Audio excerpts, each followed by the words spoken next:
Le droit français a supprimé depuis quelques années, je ne sais plus exactement quand, mais c'est récent, la notion de crime passionnel. Pourquoi est-ce qu'on a supprimé la notion de crime passionnel? C'est un progrès. Pourquoi c'est un progrès? Parce que beaucoup de criminels, et notamment masculins, genre le schéma type du féminicide, un type s'est fait plaquer, en tout cas il a été éconduit par une femme avec laquelle il y avait une relation, il ne supporte pas d'avoir été éconduit, et du coup s'ensuivent des violences, et parfois même un assassinat. C'est quand même, ça défraye la chronique, on les compte maintenant, et on fait bien de les compter.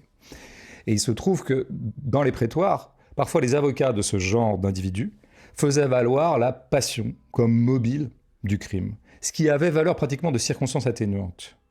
Donc il était tout à fait urgent de supprimer du droit la notion de crime passionnel et de découpler le crime et la passion. Il n'en reste pas moins que dans la vie, hors des prétoires, eh bien je crois qu'il y a parfois des nouages réels dans la vraie vie entre le crime et la passion.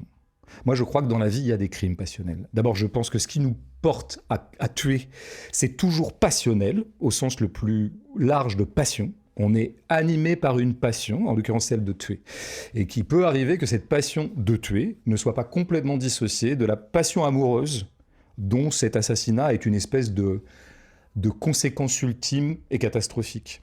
Donc, une chose est de juger moralement dans les prétoires, la justice c'est fait pour ça.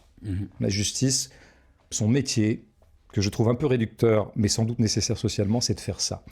Je crois qu'il faut quand même qu'on garde, nous, l'idée que tout n'est pas comment dire, justiciable, c'est le cas de le dire, d'une analyse de cet ordre-là. Et que dans la vie, la catégorie de crime passionnel peut être conservée.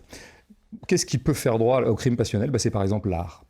C'est pour ça que mon livre parle d'art, parce que je pense que ça peut être un lieu, l'art, là où dans l'espace public c'est devenu de plus en plus compliqué.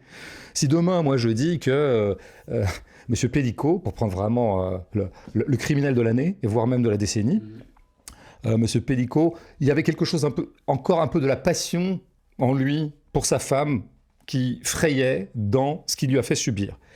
Je ne dirais absolument jamais ça publiquement. Ce serait vraiment une faute de goût, ce serait obscène, ce serait indécent et ce serait déplacé. Ça ne m'empêchera pas de penser, peut-être par devers moi, que quelque chose s'est joué entre ces deux-là d'un peu trouble. Voilà, qui n'enlève absolument rien à l'amplitude de la violence que ce monsieur a fait subir à sa femme, évidemment.